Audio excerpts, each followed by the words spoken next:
एक बात जरा बताइए, तो यहाँ कहाँ जंगल राज आया है? पटना में पुलिस पर हमला।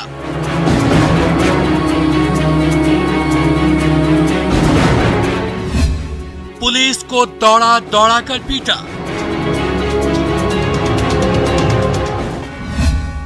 कहीं पुलिस पर हमला,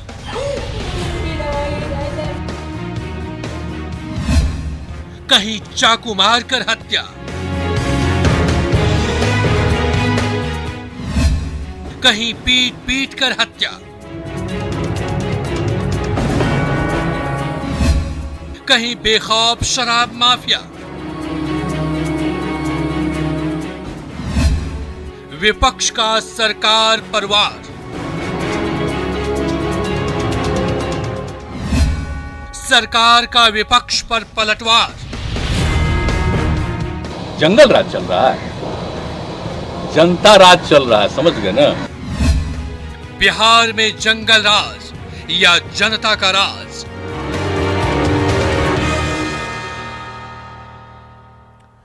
रुक करेंगे इस वक्त एक बड़ी खबर की। सहरसा से बड़ी खबर है, जहां पर जमीन विवाद में बुजुर्गों को गोली मारी गई है। इलाज के दौरान बुजुर्ग की मौत हो गई है। बाइक सवार अपराधियों ने गोली मारी है।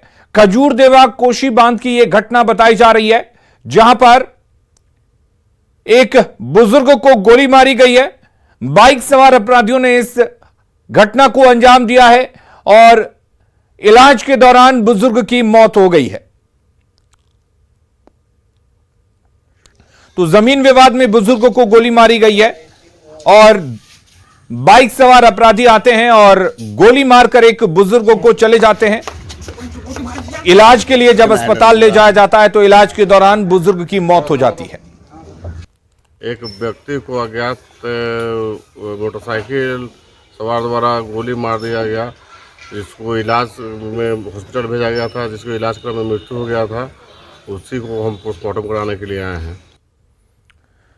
पटना में गुरुवार की रात असामाजिक तत्वों ने पुलिस को दौड़ा दौड़ा कर पीटा। असामाजिक तत्वों ने पहले पुलिसकर्मियों के साथ मारपीट की और जब पुलिसकर्मी भागने लगे तो उन्हें दौड़ा दौड़ा कर पीटा। इसके बाद काफी संख्या में लोग पिरबहुर थाना भी पहुंच गए और थाने का भी घेराव कर दिया।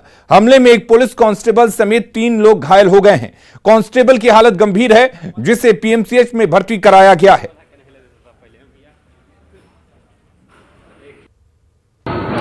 चार बंदे बैठे थे, जिसमें से पुलिस को देखते ही भागे लोग।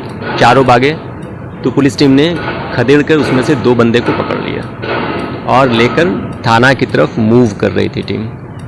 इसी बीच डेंटल कॉलेज के सामने जो वहाँ पे कुछ लोगों को इन लोगों ने जमा कर लिया। धीरे धीरे जमा होते हुए लोगों ने पुलिस टीम से इन दोनों को छुड़ा लिया और उसके बाद उसमें जो एक जवान था सुभाष, उसकी पिटाई कर दी, जिसमें वो जख्मी है, अभी इलाजरत है पीएमसीएच में। और भी 2 बंदों के साथ जो है मारपीट किया है लोगों ने। हालांकि उसको बहुत हल्की चोट है, लेकिन पुलिस 3 पुलिसकर्मी के साथ मारपीट हुई है। पटना में पुलिस पर हुए जानलेवा हमले को पुलिस मुख्यालय ने गंभीरता से लिया है। एडीजी पुलिस मुख्यालय जितेंद्र सिंह गंगवार ने कहा कि सभी मामलों की गहराई से जांच की जा रही है। पुलिस कर्मियों पर जो भी इस तरह के बलात् हमले की जो भी घटनाएं आ रही हैं, आक्रमण की घटनाओं की जो भी सूचना मिलती है, उस पर हम लोग तत्काल कार्रवाई करते हैं। उसमें फॉलोअप एक्शन भी किया जाता है। इसको हम लोग गंभीरता से लेते हैं। आम जनता को भी ये कहा जा रहा है कि आप किसी भी संस्था के किसी भी सरकारी पदाधिकारी, भले पुलिस विभाग का हो, बिजली विभाग का हो, माइनिंग विभाग का हो, उत्पाद विभाग का हो, जब भी किसी सरकारी काम से जा रहे हैं तो उनका विरोध करने में अगर वो आक्रमण करते हैं या पत्थरबाजी करते हैं या इस तरह का कोई अटैक करते हैं तो ये पूर्णतः गलत काम। और अगली खबर गया से है, जहां प्रेमिका की हत्या मामले में गिरफ्तार प्रेमी ने इमामगंज थाने के हाजत में फांसी लगाकर खुदकुशी कर ली। वहीं मृतक के परिवार वालों ने पुलिस पर हत्या का आरोप लगाया है। फिलहाल शव को इमामगंज सामुदायिक स्वास्थ्य केंद्र में रखा गया है और मजिस्ट्रेट के आने के बाद ही शव को पोस्टमार्टम के लिए मगध मेडिकल कॉलेज भेजा जाएगा। हमें दूसरे कोई जानकारी दिया कि इस तरह के वहाँ हो गया है। दूसरे से हमने डीएसपी साहब को नंबर लिया है। हमने डीएसपी साहब से पूछे क्या हुआ सर, वो जो शंकर दास जो कल कस्टडी में फांसी, उसका क्या हुआ? तो फांसी लगा के हाजत में मतलब डीएसपी साहब आपको बताए कि हाजत में फांसी लगा करके मर गया। कितना बताए थे? लगभग 7 से 8 बजे। और रुक करेंगे इस वक्त एक बड़ी खबर की। पटना से बड़ी खबर है, जहां पर गाड़ी की टक्कर से गैस वेंडर की मौत हो गई है। निजी स्कूल की गाड़ी चला रही थी महिला, हादसे में एक व्यक्ति घायल हुआ है। राजीव नगर इलाके की घटना बताई जा रही है, जहां पर स्कूल की गाड़ी चला रही एक महिला ने टक्कर मारी, जिससे एक गैस वेंडर की मौत हो गई है।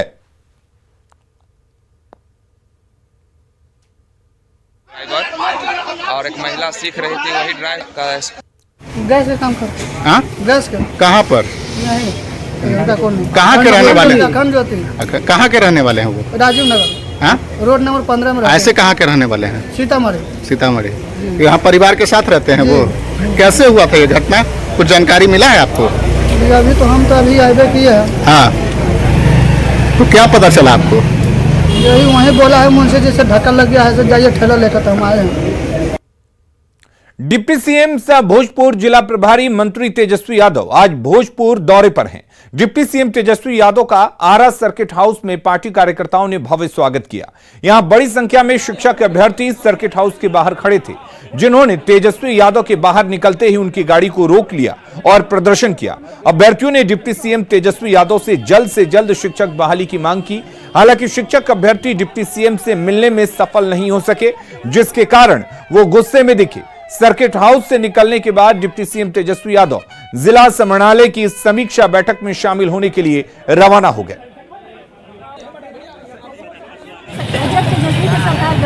मैं बहुत खुश हूँ कि हम लोग का बेरोजगारी दूर होगा। तेजस्वी सरकार से बहुत उम्मीद है और उनसे हाथ जोड़ के। आपका ज्ञापन आज लिया गया है नहीं लिया गया?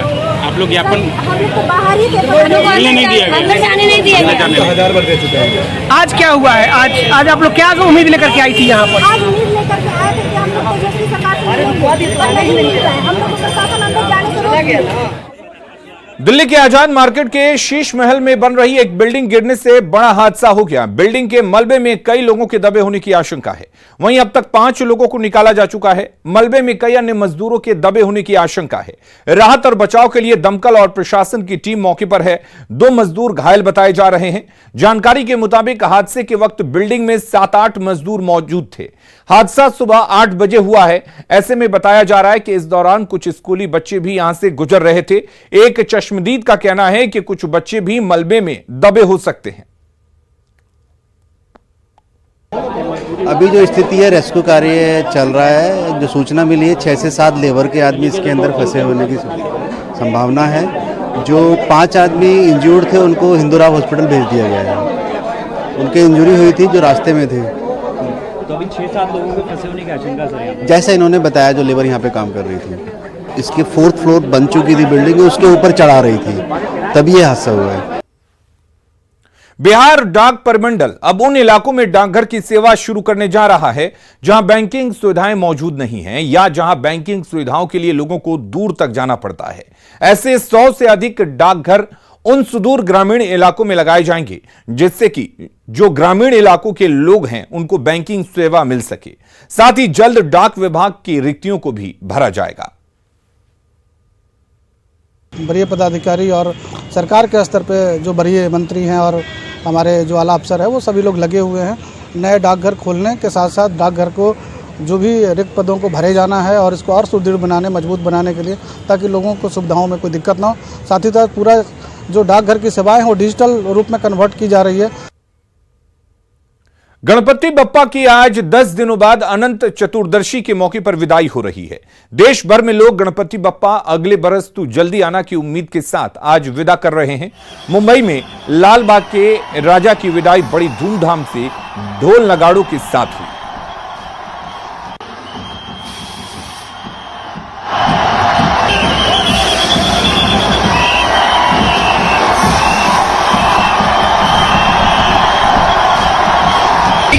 जगत के पालनहार राम जी की निकली सवारी, राम जी की लीला है।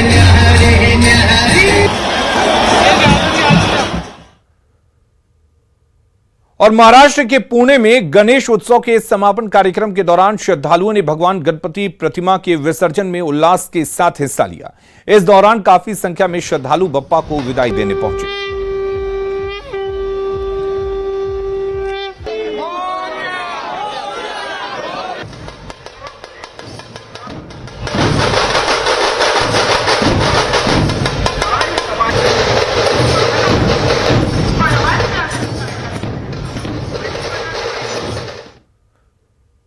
पूरे विश्व में गयाजी धाम पिंडदान करने का एकमात्र स्थान है। पितृपक्ष में देश के कोने कोने से हिंदू धर्मावलंबी अपने पितरों की मोक्ष प्राप्ति की कामना लेकर गयाजी धाम पिंडदान करने आते हैं। लेकिन ऐसी मान्यता है कि गयाजी धाम में पिंडदान करने से पहले उन्हें अरवल के पुनपुन नदी में प्रथम पिंडदान करना आवश्यक होता है। इसी उद्देश्य के लिए किंजर पुनपुन नदी सूर्य मंदिर के पास बने पक्का सीढ़ी घाट पर अनंत चतुर्दशी के दिन हजारों की संख्या में हिंदू धर्मावलंबी मुंडन कराते हैं।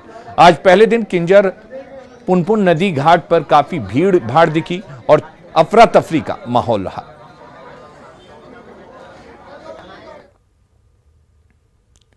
जन स्वराज के संयोजक प्रशांत किशोर ने एक बार फिर सीएम नीतीश पर बड़ा हमला बोला है। उनके राजनीतिक ज्ञान और सीएम की ओर से सवाल उठाने पर उन्होंने कहा कि अगर इतने सालों तक सत्ता में रहते हुए उन्हें अगर राजनीति की A to Z मालूम है तो उन्हें बताना चाहिए कि बिहार का यह हाल क्यों है। जहां तक ये सवाल है कि मुझे एबीसी का ज्ञान नहीं है, तो ठीक है, मुझे एबीसी का ज्ञान नहीं है। नीतीश जी को तो ए से लेकर जेड तक का ज्ञान है। उनको उस ज्ञान का उपयोग करना चाहिए। बिहार की जनता ने उनको मुख्यमंत्री बनाया है या उन्होंने किसी कोई जुगत लगाकर मुख्यमंत्री बने हुए हैं। तो अपना जो उनका ज्ञान है ए से लेकर जेड तक, उसको लेकर बिहार में शिक्षा व्यवस्था सुधारनी चाहिए। बिहार में बच्चों के लिए रोजगार लाना चाहिए। बिहार की जो आज दुर्दशा है उसको बेहतर बनाना चाहिए। ये अगर ए से जेड तक नीतीश जी को ही सब मालूम है तो उनको ये सुधारने पद पर भी तो वही बैठे हुए हैं। प्रशांत किशोर ने कहा कि अगर उनकी सरकार 10 लाख नौकरी दे देती है तो वो अपनी यात्रा स्थगित कर देंगे और जेडीयू का झंडा उठाकर राजनीति करेंगे। 16-17 साल मुख्यमंत्री रहने के बाद अगर नीतीश जी ऐसा कह रहे हैं कि साल भर में वो 10 लाख सरकारी नौकरी दे देंगे तो बड़े आश्चर्य की बात है। अगर सरकारी नौकरी दी जा सकती थी तो उसको पहले ही दे देना चाहिए था। लेकिन अब इतने बड़े नेता हैं, देश राज्य के मुख्यमंत्री हैं, उन्होंने कहा है तो उसके लिए मैंने ये बात कही है कि अगर वो साल भर में ये नौकरी 10 लाख नौकरी दे दें तो फिर हम लोग को नए किसी प्रयास करने की ज़रूरत क्या है। लोगों को नौकरी चाहिए, लोगों को अच्छी शिक्षा चाहिए, स्वास्थ्य चाहिए। नौकरी मिलने से बहुत बड़ी सुविधा हो जाएगी। तो अगर 10 लाख लोगों को नौकरी नीतीश जी दे देते हैं या ये सरकार दे देती है तो उनके समर्थन में ये पूरा अभियान वापस ले लेंगे। मैंने उससे एक बात आगे और बढ़ के कही है कि सिर्फ समर्थन में अभियान ही वापस नहीं ले लेंगे। उनके पीछे जैसे 2015 में उनका नाम का झंडा लेकर घूमते थे बिहार भर में, जैसे हमने गाना गवाया बिहार में बहार हो, नीतीश कुमार हो, वो चीज फिर से करेंगे। और सिमडेगा की पहचान हॉकी की नर्सरी के तौर पर रही है, लेकिन अब इसकी पहचान हॉकी की यूनिवर्सिटी के तौर पर बनाने के लिए टाटा ट्रस्ट आगे आया है। हॉकी को और निखारने के लिए जिले के जिन प्रखंडों से खिलाड़ी नहीं आ पाए हैं वहां तक पहुंचकर टाटा ट्रस्ट ट्राइबल बच्चों का चयन कर हॉकी की ट्रेनिंग दे रहा है।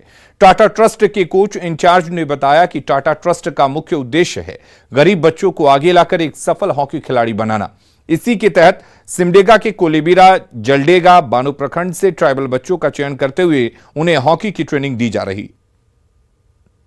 हम लोगों का फोकस वही है जो कि जहाँ पे सिमडेगा डिस्ट्रिक्ट में जो ब्लॉक लेवल में जहाँ पे हॉकी नहीं है वहाँ पे ट्राइबल बच्चों को डेवलप करना, जैसे कि कोलेबिरा और जलडेगा और बानो प्रखंड है, वहाँ से ट्राइबल बच्चों को डेवलप करना है। ग्रास रूट से सिलेक्ट करके हम लोग को RDC जो कि टर्फ में 2 दिन ट्रेनिंग देते हैं, वहाँ से अन्यथा जो भी सेंटर हॉस्टल है वहाँ पे वो लोग प्लेटफॉर्म अच्छा मिल सकता है और हॉस्टल जाके वो लोग अपना गेम, अपना भविष्य सुधार सकते हैं। रामगढ़ के मांडू प्रखंड स्थित सांडी शिव मंदिर के समीप चापाकल लोगों के बीच चर्चा का विषय बना हुआ है।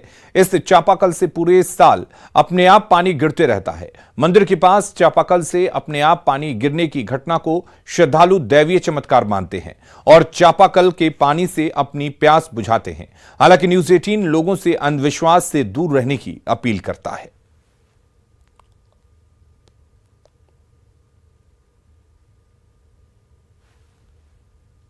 जिले के मांडू के सांडी में आप हमारे पीछे देख सकते हैं, यहाँ पर ये चापाकल लगा हुआ है। इससे स्वतः 12 महीना पानी गिरता रहता है। काफ़ी निर्मल पानी है, काफ़ी स्वादिष्ट पानी है। बताया गया कि ये पानी हमेशा ऐसे ही गिरता रहता है, कितना भी गर्मी पड़ जाए, कितना भी सूखा पड़ जाए, लेकिन इसका पानी कभी नहीं सूखता है। दरअसल ये जगह जो है प्राचीन शिव मंदिर टूटी झरना के पास ये है और इसकी मान्यता है। सीधे हम यहाँ बात कराएंगे। आप कैमरे के माध्यम से पहले देख सकते हैं किस तरह से पानी झरझर गिर रहा है। काफ़ी यहाँ पर ठंडा पानी है और मीठा पानी है। सीधे यहाँ के पुजारी से हम बात कराएंगे। बताइए क्या खासियत है बाबा इसका? देखिए बाबा, ये प्राकृतिक जल है, प्राकृतिक जल है। 12 महीना 24 घंटा कंटिन्यू जल अभिषेक होते रहता है। यहाँ भी गिरते रहता है, मंदिर के अंदर भी गिरता है। ये पानी में मिठास है प्रभु। यहाँ जितना भी शादी संपन्न होता है सब यहीं से पानी ले जा कर के सब पीता है सभी लोग। सदियों से गिरते आ रहा है पानी। अच्छा। 12 महीना। अच्छा, ये जब से हम लोग देख रहे हैं तब से तो गिर रहा है। आसपास में और ऐसा चापाकल है जहाँ स्वतः पानी गिरता है? इधर तो नहीं चापाकल ऐसा है, यही एक है। यही एक है। ग्रामीण को इन्होंने बताया कि सारा स्रोत, जल स्रोत इस इलाके का सूख जाता है, लेकिन यही एक चापाकल आप देख सकते हैं कैमरे के माध्यम से, जिसका जल स्रोत कभी नहीं सूखता है। ये स्वतः 12 महीने इसी तरह से बारिश में या फिर गर्मी में या ठंडे के मौसम में इसी तरह से अविरल गिरता रहता है। ऐसे में समझा जा सकता है कि प्राचीन शिव मंदिर टूटी झरना के इस चापाकल का, इस जल स्रोत का अलग ही महिमा है। जावेद खान, न्यूज़ 18, रामगढ़। गोड्डा के लोगों को जल्द ही नए ट्रेन का तोहफा मिलने जा रहा है, जिसकी जानकारी स्थानीय लोकसभा सांसद निशिकांत दुबे ने फेसबुक पोस्ट के जरिए लोगों को दी। गोड्डा से कोलकाता के लिए रेल मंत्रालय ने प्रतिदिन ट्रेन चलाने का फैसला लिया है। नए ट्रेन की शुरुआत प्रधानमंत्री नरेंद्र मोदी के जन्मदिन 17 सितंबर को होगा। नए ट्रेन के शुरू होने से लोगों को कोलकाता जाने में सुविधा होगी।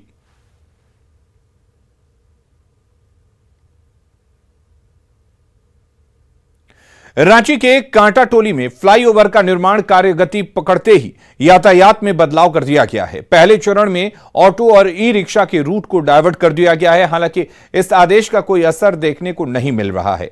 ट्रैफिक पुलिस के अनुसार उन्हें ऐसी सूचना अब तक नहीं दी गई है। वहीं ऑटो चालकों का कहना था कि इस फैसले से उन्हें परेशानी तो जरूर होगी, पर वो सरकार का सहयोग करने को तैयार हैं। कांटा टोली का जायजा लिया न्यूज़ 18 संवाददाता अविनाश कुमार ने। कांटा टोली में फ्लाईओवर निर्माण को लेकर कई बदलाव किए गए हैं। अब कांटा टोली के रास्ते से ऑटो और ई रिक्शा नहीं जा पाएंगे, मतलब इस रास्ते से पार नहीं हो सकेंगे। उसमें कुछ तब्दीलियां की गई हैं, लेकिन मैं इस वक्त कांटा टोली चौक पर ही हूं और अगर आप देखें तस्वीरों के माध्यम से किसी भी तरफ अगर आप नज़र दौड़ाएं तो अभी वो जो आदेश है वो आदेश कहीं से इम्प्लीमेंट होता हुआ नज़र नहीं आ रहा है।